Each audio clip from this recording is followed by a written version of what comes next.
Future of the U.S. Department of Education. One of the hot topics on Capitol Hill today is former World Wrestling Entertainment Chief Executive Linda McMahon answered questions from senators. McMahon is President Trump's pick to be Education Secretary, and she'll be tasked with achieving the president's goal of shutting the department down, an idea that was one of the hallmarks of the Trump campaign and something the president doubled down on yesterday, saying he wants that done immediately, putting individual states in charge instead. The president mentioning a possible scenario for New York State while speaking to media in the Oval Office.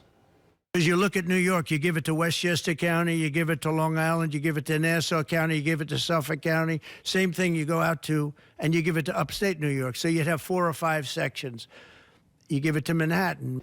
The Department of Education can only be shut down legislatively because the Department of Education was established by an act of Congress.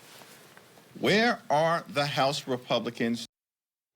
Jeffries alluded to the creation of the department with an act of Congress. That was during the late Jimmy Carter's presidency, with it being signed into law in 1979.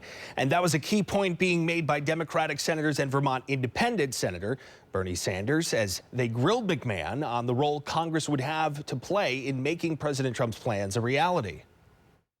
Do you agree? And let me just once again get your feelings on this. That if there is a movement to abolish the Department of Education, it has to go through the United States Congress. Yes, it is set up by the United States Congress, and we work with Congress. It clearly cannot be shut down without it.